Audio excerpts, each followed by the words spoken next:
출애굽기 4장 1절에서 17절 말씀을 제가 봉독해 올리겠습니다.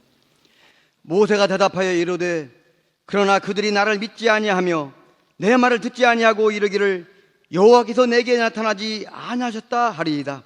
여호와께서 그에게 이르시되 내 손에 있는 것이 무엇이냐? 그가 이르되 지팡이니이다. 여호와께서 이르시되 그것을 땅에 던지라 하시매 곧 땅에 던지니 그것이 뱀이 된지라. 모세가 뱀 앞에서 피하매 여호와께서 모세에게 이르시되 내 손을 내밀어 그 꼬리를 잡으라. 그가 손을 내밀어 그것을 잡으니 그의 손에서 지팡이가 된지라. 이는 그들에게 그들의 조상의 하나님 곧 아브라함의 하나님, 이삭의 하나님, 야곱의 하나님 여호와가 내게 나타난 줄을 믿게 하려 함이라 하시고, 여호와께서 또 그에게 이르시되 내 손을 품에 넣으라 하시매 그가 손을 품에 넣었다가 떼어보니 그의 손에 나병이 생겨 눈같이 된지라. 이르시되 내 손을 다시 품에 넣으라 하시매 그가 다시 손을 품에 넣었다가 떼어보니 그의 손이 본래의 살로 되돌아왔더라. 여호와께서 이르시되 만일 그들이 너를 믿지 아니하며 그 처음 표적의 표징을 받지 아니하여도 나중 표적의 표징은 믿으리라. 그들이 이 두 이적을 믿지 아니하며 내 말을 듣지 아니하거든 너는 강물을 조금 떠다가 땅에 부어라. 내가 떠온 물이 땅에서 피가 되리라. 모세가 여호와께 아뢰되 오 주여, 나는 본래 말을 잘하지 못하는 자니이다. 주께서 주의 종에게 명령하신 후에도 역시 그러하니 나는 입이 뻣뻣하고 혀가 둔한 자이니이다. 여호와께서 그에게 이르시되 누가 사람의 입을 지었느냐? 누가 말 못하는 자나 못 듣는 자나 눈 밝은 자나 맹인이 되게 하였느냐? 나 여호와가 아니냐?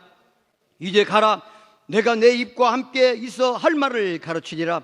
모세가 이르되 오 주여, 보낼 만한 자를 보내소서. 여호와께서 모세를 향하여 노하여 이르시되 내 윗사람 내 형 아론이 있지 아니하냐? 그가 말 잘하는 것을 내가 아노라. 그가 너를 만들어 나오나니 그가 너를 볼 때에 그의 마음에 기쁨이 있을 것이라. 너는 그에게 말하고 그의 입에 할 말을 주라. 내가 내 입과 그의 입에 함께 있어서 너희들이 행할 일을 가르치리라. 그가 너를 대신하여 백성에게 말할 것이니 그는 내 입을 대신할 것이요 너는 그에게 하나님같이 되리라. 너는 이 지팡이를 손에 잡고 이것으로 이적을 행할지니라. 아멘. 이제 장장 목사님 나오셔서 오늘 묵상한 말씀을 가지고 내 손에 있는 것이 무엇이냐, 이것은 여러분 말씀을 전하겠습니다. 큰 애 주시기 바랍니다. 우리는 지난 주일에 이도로의 양머리를 치는 모세 앞에 하나님께서 불붙는 떨기나무 가운데 강림하셔서 애굽에서 학정받는 이스라엘 백성을 구출하시고 아브라함과 이삭과 야곱에게 약속한 약속의 땅, 젖과 꿀 흐르는 가나안 땅으로 인도하여 내신다고 말씀하셨으며, 그리고 그렇게 한 목적은 여호와 하나님만을 섬기게 하기 위해서 이런 큰 능력을 행하신다고 하셨습니다. 우리 하나님께서 이 엄청난 구출 작전에 모세를 택하여서 하나님의 일을 수행하도록 명령하셨습니다.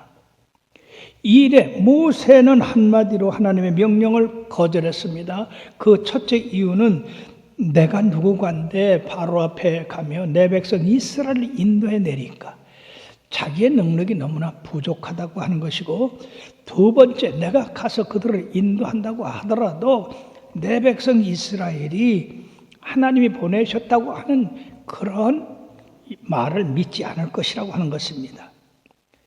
하나님께서 이 문제를 해결하기 위해서 모세에게 내 손에 가진 것이 무엇이냐고 물었습니다. 그가 가진 것은 목자의 지팡이뿐이었습니다. 우리 여호와 하나님께서는 그 지팡이로 이적을 보여주시고 모세에게 이르시되 너는 이 지팡이로 손에 잡고 이것으로 이적을 행하라고 말씀하셨습니다.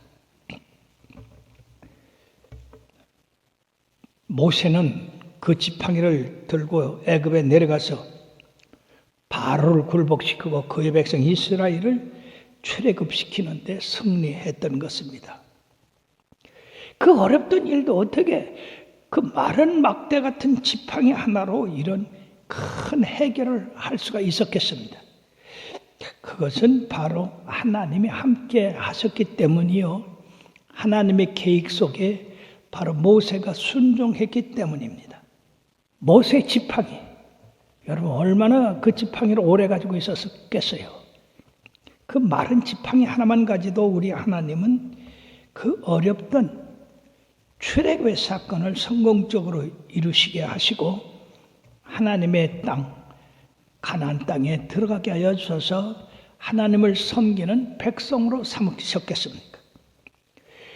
우리는 이 본문 말씀에 숨겨져 있는 바로 영적 비밀을 깨달아서 그 비밀을 우리의 삶에, 영적 삶에 적용하심으로 말미암아서 바로 같은 이런 악한 마귀의 계계를 능히 이기시고, 그리고 여호와의 뜻을 이 땅에 이루는 아름다운 성도들이 되시기를 주님의 이름으로 축복합니다. 우리 하나님께서 먼저 하나님의 일을 행하실 때에 네 손에 가진 것이 무엇이냐, 즉 하나님은 우리가 가진 것으로서 하나님의 능력을 나타내게 하기 위한 말씀입니다. 이 말씀은 아무리 보잘것없는 것이라도 하나님 앞에 드려서 쓰임받는다고 한다면 바로 위대한 일을 행할 수 있다고 하는 의미가 있겠습니다. 하나님은 그것을 땅에 던지라 했습니다. 땅에 던졌더니 이 지팡이가 뱀이 됐어요. 혀를 날렁거리고 모세를 꼭 삼킬 것 같은 그런 행동을 했습니다. 모세가 두려웠습니다. 두려워하는 모세에게 그 꼬리를 잡으라, 꼬리를 잡았어요. 그때 다시 지팡이가 됐습니다. 안심합니다. 사는 여러분, 그러므로 하나님께서 우리들에게 명령하신 일을 수행하는 데는 반드시 믿음과 용기가 필요합니다. 그럴 때에 뱀이 지팡이가 되기도 하고 지팡이가 뱀이 되기도 하는 것입니다. 그럼 이 지팡이가 뱀이 됐다고 하는 데는 어떤 의미가 있겠습니까? 이 뱀은요, 애굽 사람의 능력과 권세를 상징합니다. 이 바로의 왕관 그 중앙에는 뱀이 이렇게 새겨져 있습니다. 그러면서 그 뱀이 새겨진 왕관을 쓴 사람에게 절대 복종하게 되어 있던 겁니다. 모세가 애굽의 능력과 권세를 상징하는 뱀을 집었다는 것은 하나님이 모세에게 바로의 모든 권세와 능력을 극복할 수 있고 제어할 수 있는 그런 더 큰 능력을 주셨다는 것입니다. 모세가 처음 소명받았을 때 내가 누구에게 바로 앞에 가면 내 백성 이스라엘 인도에 내릴까? 나는 무능한 자입니다. 못합니다. 이 얘기에 대한 하나님의 묵시적인 그런 대답일 것입니다. 뱀은 또한 마귀를 상징합니다. 이 세상에 왜 죄와 그리고 죽음, 멸망이 왔습니까? 바로 이 악한 마귀가 에덴 동산에 들어와서 우리의 첫 조상을 타락하게 함으로 말미암아 그 결과가 그렇게 된 것입니다. 그러므로 뱀은 옛 뱀, 마귀가 뱀의 모습을 가지고 인간을 유혹해서 죄에 빠지게 했기 때문에 이 마귀는 우리 인류의 적이 되는 겁니다. 그렇기 때문에 우리가 이 뱀을 아주 머리채 박살을 내야 되는 거예요. 주님께서는 누가복음 10장 19절에 내가 너희에게 뱀과 전갈을 밟으며 원수의 모든 능력을 제할 권세를 주었으니 너희를 해할 자가 결코 없으리라고 말씀했습니다. 우리가 마귀를 이길 수 있는 권능을 갖다 하는 것입니다. 그러므로 여러분들이요, 마귀의 괴계에 대해서 영적으로 깨달으시고 예수의 이름으로 마귀를 쳐서 그 모든 괴계를 물리치시기를 바랍니다. 이는 바로 우리 하나님께서 그들의 조상 아브라함의 하나님, 이삭의 하나님, 야곱의 하나님이 여호와께서 너를 보내신 것을 믿게 하려 함이라고 그렇게 했습니다.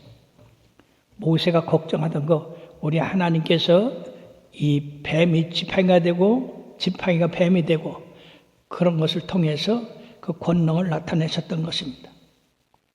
두 번째 기적은 모세야 내 손을 품에 넣어보라.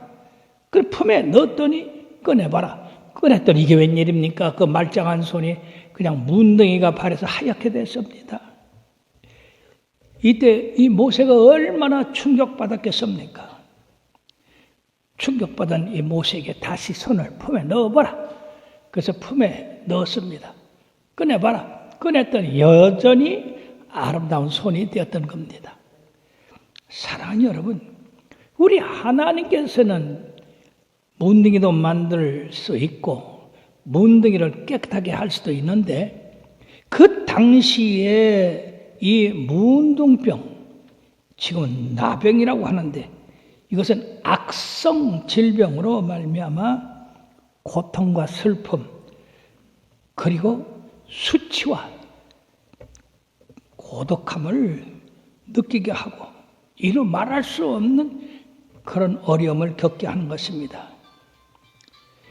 그 당시 모세의 몸에 생긴 나병이 깨끗하게 되었다는 것은 현재 이스라엘 백성이 나병 같은 중병을 앓는 것 같은 그런 고통, 그런 수치, 거기에서 여호와 하나님이 그 백성을 치료하시고 깨끗게 하시고 회복시켜 주신다고 하는 그런 의미가 여기 들어있는 것입니다. 그러면 이 두 번째 이적은 더 큰 효과가 있다 하는 것입니다. 예수님이 세상에 있을 때 얼마나 많은 문둥병자를 치료해 주셨습니까? 주여 원하시면 나를 깨끗게 하실 수 있나이다. 그때 주께서 그 문둥병자에게 손을 얹으시며 내가 원하니 깨끗함을 받으라. 그 당시에 문둥병 환자는 사람들로부터 고립되어야 되고 그리고 문둥병이다 그래서 사람들 가까이 가지도 못하고 그 문둥병 환자는 사람들이 만지지도 못하고 그 옷을 만지지도 못했습니다. 왜냐하면 그것을 만지면 부정한 사람이 되어서요. 그런데 예수님이 직접 그 부정한 문둥병의 손을 얹어서 낫게 하셨어요. 얼마나 놀라운 말씀입니까? 뿐만 아니라 열문둥이가 집단적으로 주여 우리를 불쌍히 여기소서 소리쳤을 때 주님이 너희들 몸을 제사장들에게 가서 보이라. 그래서 이들이 제사장 앞에 가는 동안에 세상에 가는 동안에 치료가 되었습니다. 사랑하는 여러분들, 여러분들이 하나님의 말씀을 듣는 예배 시간에도 치료를 받고 집으로 돌아가는 시간에도 치료받고 집에서도 치료받게 되기를 바랍니다. 그런데 놀라운 것은 치료받았으니 치료케 하신 우리 주님 앞에 감사를 해야 되는데 누가복음 17장 17절에서 19절의 말씀에 보면 예수께서 대답하여 이르시되 10사람이 다 깨끗함을 받지 아니하였느냐? 그 9은 어디 있느냐? 이 이방인 외에는 하나님께 영광을 돌아온 자가 없느냐 하시고 그에게 이르시되 일어나 가라. 네 믿음이 너를 구원하였느니라 하셨다고 했습니다. 사랑하는 여러분들이요, 우리가 주님 앞에 치료받는 거 참 어려운 일입니다. 치료받은 다음에는 반드시 주님이 내 기도를 들으신 것에 대해서 여러분들이 감사하고 찬양하고 증거를 하는 것이 대단히 중요합니다. 그 아합은 어땠느냐? 왜 아합은 와서 감사하지 않았느냐? 그러므로 이 사마리아 사람, 그 한 사람만 감사하느냐? 그러므로 네 믿음이 너를 구원했다고 했습니다. 우리가 하나님 앞에 받은 그런 기적, 또 체험, 그걸 간증할 때에 우리의 치료가 아주 완전하게 치료됐다고 하는 증거가 되는 것입니다. 그럼에도 불구하고 너무나 많은 사람들이 주님으로 말미암아 복받고 응답받고 치료받았더라도 와서 감사하는 사람이 별로 없어요. 증거하는 사람이 없어요. 우리 교회는 이렇게 한 달에 그래도 몇 번씩 치료받은 사람, 응답받은 사람들이 나와서 간증을 함으로써 많은 사람들이 위로받고 그리고 믿음을 갖고 자기들도 구해서 받게 되는데 어떤 사람은요 33년 만에 하나님이 날 치료하셨다고 간증하더라고요. 깜짝 놀라서 이게 어떤 일인가 했더니 33년 전에 높은 데서 떨어져서 허리를 다쳤대요. 그래서 고통을 당하다가 우리 교회 오면 치료받는다고 해서 와서 치료받았어요. 깨끗하게. 그래가지고 치료받았기 때문에 열심히 하나님 앞에 나왔는데 제가 저분은 여기서 멀리 사는 분이고 여기 오기가 상당히 어려울 텐데도 주일 한 번도 안 빠져요. 그리고 교회 행사도 안 빠지고요. 참 뭔가 큰 증거가 있는가 보다. 어려서부터 예수를 믿었는가 보다. 그랬는데 33년 만에 저한테 간증하는 거예요. 그 전에 와서 치료받아가지고 이렇게 살아계신 예수님을 체험했기 때문에 내가 열심히 나온다고. 진작 좀 그렇게 하지. 여러분들이 치료받는 즉시 응답받는 즉시 하나님 앞에 간증하셔서 확정을 받게 되기를 바라겠습니다. 그 다음에 무능병에 대한 그런 이적은 주로 이스라엘 백성을 위한 내 백성이 어떻게 하리까 하는 데 대한 응답인 줄 믿습니다. 근데 세 번째 이적은 만일 첫 번째 이적이나 두 번째 이적을 믿지 않거든 너는 세 번째로 나일 강물을 조금 떠다가 땅에 부어라. 그러면 네가 떠온 그 나일 강물이 땅에서 피가 되리라고 말씀했어요. 참 무서운 말씀입니다. 이 표정의 의미는 나일 강물은 이 애굽의 생명의 젖줄입니다. 나일 강을 통해서 그들의 식수를 하고 농사를 짓고 거두고 거기서 열매를 거두고 모든 산업이 이 나일 강을 근원으로 삼아서 그들은 생활하게 돼 있었던 것입니다. 그 모든 애굽에서 나오는 생산의 근원이 이 나일 강물이었습니다. 바로 나일 강물을 터다가 땅에 부었더니 피가 됐다. 애굽의 생명의 젖줄과 생산의 근원이 되신 그 강물을 다스리는 힘을 모세에게 주셨다고 하는 것입니다. 즉 모세로 말미암아 나는 아무것도 할 수 없다고 하는 그에게 애굽을 극복할 수 있고 그들을 다스릴 권세를 내가 네게 주셨다 하는 그런 의미가 있겠습니다. 여러분들이 성지순례를 통해서 애굽에 가보신 경험이 있을 줄 모르겠습니다만은 애굽은 전 국토가 사막입니다. 근데 어떻게 거기서 문명을 꼽히게 됐는가? 저 아프리카 중앙 콩고라고 하는 나라에 비가 많이 내립니다. 그런 그 비가 바로 강물이 돼가지고 나일강을 이루는데 그 나일 강물이 애굽의 중앙으로 흘러서 지중해로 들어갑니다. 그러므로 그 사막이 이 강물로 인해서 사람들이 마시기도 하고 농사를 짓기도 하고 그리고 산업을 일으키기도 합니다. 근데 이 모세가 그 강물을 떠서 땅에 부으니까 피가 됐다고 하는 것은 바로 모세로 말미암아 그들의 생명의 젖줄, 생산의 근원, 그거를 다스릴 수 있는 권한을 주셨다고 하는 것입니다. 이거는 대단히 큰 문제입니다. 그러므로 모세가 두려울 것이 하나도 없다고 하는 그런 암시가 여기 들어있는데 이 생수라 하면 우리가 예수님의 말씀을 생각지 않을 수가 없습니다. 요한복음 4장 14절의 말씀에 보면 다 같이요. 예수께서 대답하여 이르시되 이 물을 마시는 자마다 다시 목마르거니와 내가 주는 물을 마시는 자는 영원히 목마르지 아니하리니 내가 주는 물은 그 속에서 영생하도록 솟아나는 샘물이 됨이라. 한 번 마시고 또 목마른 게 아니라 한 번 마시면 영원토록 목마르지 않은 내 자신이 샘물이 된다고 하는 것입니다. 얼마나 놀라운 일입니까? 뿐만 아니라 요한복음 6장 54절 55절에 보면 다 같이요. 내 살을 먹고 내 피를 마시는 자는 영생을 가졌고 마지막 날에 내가 그를 다시 살리리니 내 살은 참된 양식이요 내 피는 참된 음료로다.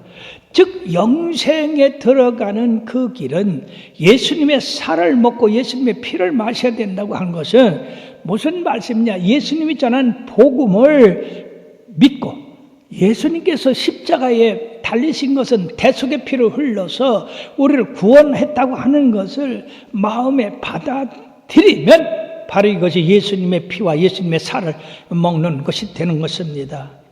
그래서 우리가 영생에 들어갈 수가 있는 겁니다. 우리가 평범한 것 같아도 예수 그리스도를 믿는 것이야말로 얼마나 놀라운 능력을 발휘하는 것입니까? 그러면 끝까지 예수님의 말씀과 예수님께서 흘리신 그 보혈의 피, 성령의 능력을 여러분들이 간직하시고 주님의 나라까지 가시길 바랍니다. 두 번째는요, 이처럼 주님께서 바로보다 더 큰 권세, 애굽의 모든 권세와 능력보다 더 큰 능력을 모세에게 줬다고 한다고 하면 여러분 거기서 이 모세는 나한테 이런 큰 권세를 줬으니 내가 담대히 애굽의 바로한테 가서 그를 굴복하고 내 백성을 인도해 내야 되겠다. 그런 마음을 가져야 되는 것이 당연하지 않겠습니까? 그런데 불행하게도 여호와께서 3번씩이나 표적을 보여주셨지만은 이 모세는 요 10절에 보면 주여 나는 본래 말을 잘하지 못하는 자니이다. 주께서 주의 종에게 명령하신 후에도 역시 그러하니 나는 입이 뻣뻣하고 혀가 둔한 자니이다. 사랑하는 여러분, 모세는 아직도 자기한테서 머무르고 있습니다. 그 능력이 하나님을 바라보지 못하고 있고 그 능력을 자기에게 줬다는 것도 받아들이지 못하고 있어요. 이 얼마나 안타까운 일입니까? 뿐만 아니라 많은 주의 종들이 웅변과 재능으로 이렇게 하나님의 일을 하는 줄 압니다.